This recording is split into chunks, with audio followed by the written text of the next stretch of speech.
Hey guys, it's Vichu123 here and welcome back to another video. This is episode number 8 of the West Ham United Career Mode. And if you guys enjoyed this weekend's videos, it would be much appreciated if you'd have left a like and subscribed. And going to our first game of this episode, we're going to be playing against Barnsley here away in the EFL Cup. So this is a round of 16 stages you'll see in a second here. We probably have one of the easiest draws out of all the teams playing, so that's good to see. But as you see by our side, I made 11 changes to it. You'll see that in a second, but we should be able to get by Barnsley easily. So going to this match, I was feeling very optimistic, and you'll see later in this episode, we have a lot of fixture congestion, so that was another reason why. I could have probably even played a little, even more weaker team against Barnsley, but I decided to go with this one. So hopefully you can get the win, get a good result, and progress onto the quarterfinals. The EFL isn't really important to the board, but I would still like to, get far into it, maybe get our first trophy of the series with final appearance. But, we just have to keep playing like we have been in this competition, and we definitely can go far. So let's get into this game. Hopefully you can get the win here and progress on into the quarterfinals. But the first chance in this game here comes to us. We started off this game dominating. It was actually Barnsley with the first chance, but overall we started the game off with a lot of possession. Ryan Kent, the Liverpool loanee down the right hand side, puts the ball in a nice header, but it goes just wide of the target and out for a goal kick. But here now the dominance began as Obiang down the right hand side, cut inside, played in Lanzini on the top of the box, finds Carroll. Carroll takes a touch, tries to go around the defender and for the shot. But it gets deflected and out for a corner, and that was actually the only chance for us in the half. So I didn't really show too many other chances, but we had a few chances. We just weren't taking our, they just weren't going on goal. So in the second half, we have to pick it up. Barnsley can come out of nowhere with a goal, so we have to be on our heels and be clinical with the chances. As the first chance here comes to Antonio, getting around the front, is going through on goal, and he puts it over the bar. It was just not our day, finishing wise. And here another chance, this time for Barnsley, however, as Windall, I think, plays in. The guy with the dreads goes down the left-hand side, gets the ball luckily off. Ariza Balaga clears the cross away, and they get the shot, put it away, make it 1-0. I was just so furious. This whole entire game we were playing very well, and Barnsley with just one chance go through, and Kent there scores. He should have just let that cross go. No one was going to get to it, but instead it comes right to Ryan Kent, who finishes it past the goalkeeper, makes it 1-0, and just a very poor start to the second half. Now we have to get something here as another chance for us. Lanzini gets the ball, plays it through the middle to Clary. Clary goes to the shot, and he misses. And I was just so furious at this point. None of my players were putting anything on target. Another chance, Antonio down the right-hand side puts a great cross in. Clary wins it, comes to Lanzini, and he misses the target. An open volley, and he misses. And I was just like, EA, please. I didn't aim that much to the right. I aimed it at the corner, obviously, but not that much. And that's how the game finished. We had so many open opportunities to score, and we couldn't do it, and ultimately that leads us to getting knocked out with the EFL Cup. This was the easiest opponent we faced so far, and we just had the toughest time.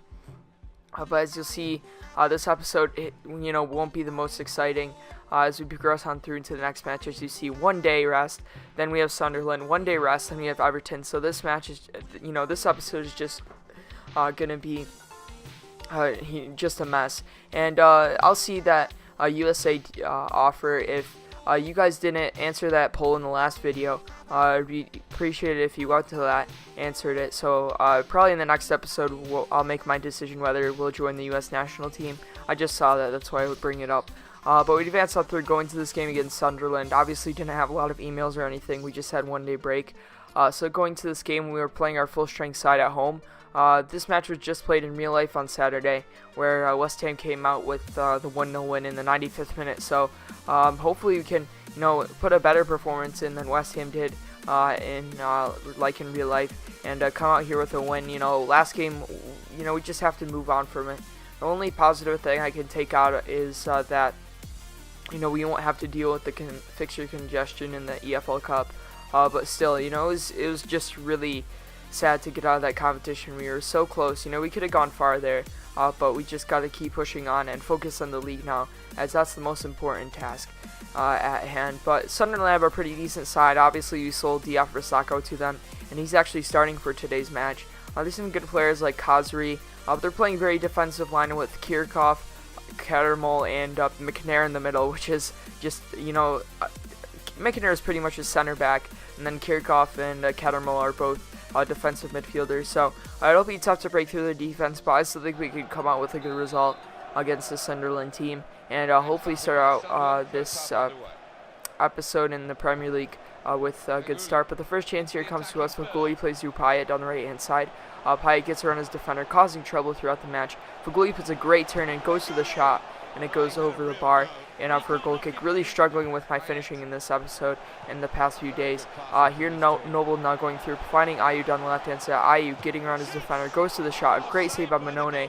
The cross comes back in. It comes to Faguli. Faguli plays it into Noble, and Noble's trying to win, and they clear it off the line. You'll see in a second as we win the ball off again. It comes to Sturridge. Sturridge goes to the shot, and another save by the keeper, Manone. It was just a scramble, and as you see, our first look at the goal decision system, as it got ruled as no goal. As you see, the ball didn't cross the plane, but it was just calamity in the box there. We couldn't put it away, and another chance for us as Cresswell now to the left hand side loses it out, but Kiata gets it back, finds Noble. Noble looking for an option, finds Sturridge. Sturridge, nice turn in, goes to the shot, and another shot missed. And we were just dominating this game like the last one, maybe even dominating more than we did against Barnsley. But going to the half, you're left blank, as you see here, it's 0-0. And as you see, Sunderland had no shots at all. Like, I was just playing very poorly in this episode. You'll see in a second how the results entail. But Sunderland make a change as well, bring in Endong. I saw him, his hair is just wacky. But going to the second half, hopefully you can create something as a chance here. Endong down the right hand side. The substitute finds Barini. Barini finds Sacco. Some good movement from them.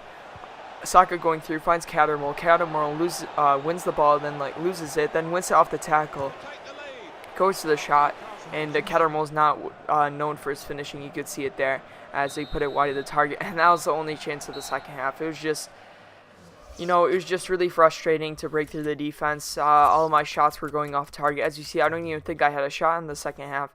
And, when I was putting in shots, they were going off target, and the goalkeeper was saving them in this episode, and it was just really tough to play.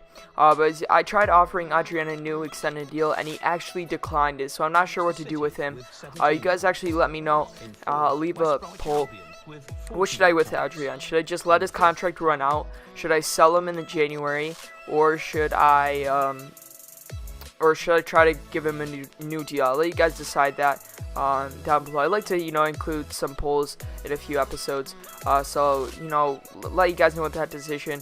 Hopefully if we gave him a new contract, he would accept, but I don't really want him letting go on a free. So I think ultimately my choice is whether to sell him in January, or maybe he'll accept an extended deal. But going to the third and final game here against Ronald Koeman's Everton side.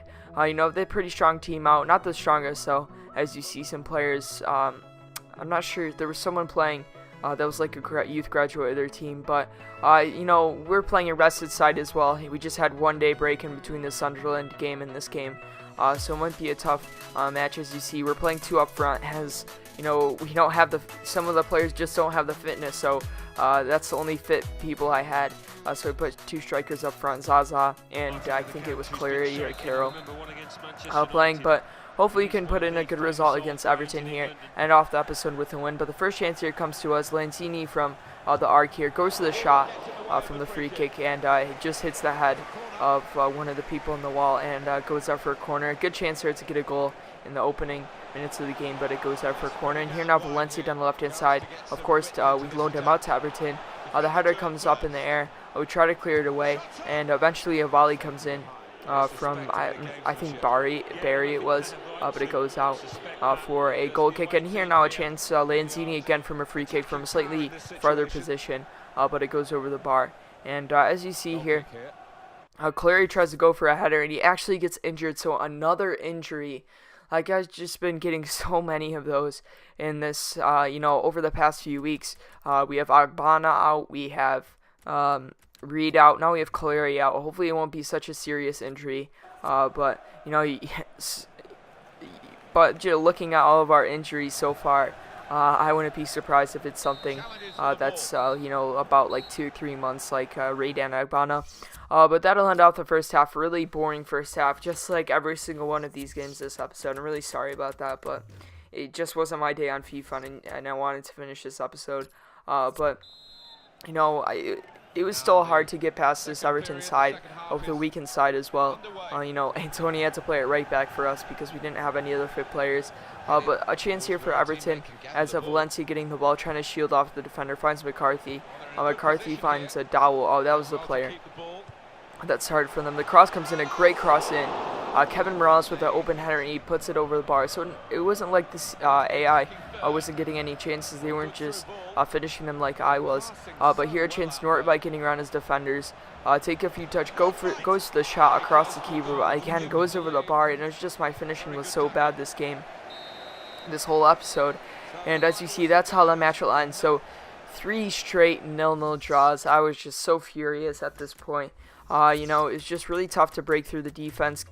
My finishing was just horrible. So hopefully in the next episode we can improve. It's not the worst thing though. We're still getting 1 point out of every fixture. And I don't know why I said 3 0-0 draws. We lost in the first game against Bardsley, but it's not the worst thing, but we definitely need to improve. Next episode, the first match is against Spartak Moscow. It's going to be very important in the Europa League if we want to, go for that first place position. But you see, Cleary is out for 3 months, and it just added to the injury woes. At least Reed will be back, right before December, but it just keeps adding and adding, and I can't really, I can't really take any more injuries. Hopefully, you won't get any next few episodes. But as you see, Maldonado has an 85 potential now, and I was so mad. Like, he just had a 90 and it just decreased by 5 ratings. Like, that's what I don't like about the Scout Future Stars. Like, sometimes you get really great players, but sometimes you just get horrible ones with bad potential. So I'm not sure what I'm going to do with him. But to end off the episode, we have some player training. Then I think we look at our calendar for the next few matches. But it's still been very difficult to play, especially with unfit players. I have to change the team around a lot. So I don't think it was the worst thing that we went on at the EFL Cup. But as you see, another Thursday game here against Spartak. At least we got a little break in between this one and Sunderland. And as you see, just a lot of poor results in the past few matches, past 2-3 episodes, so we need to improve. But if you guys enjoyed, be much appreciated if you left a like, subscribe, and other than that, have a good day.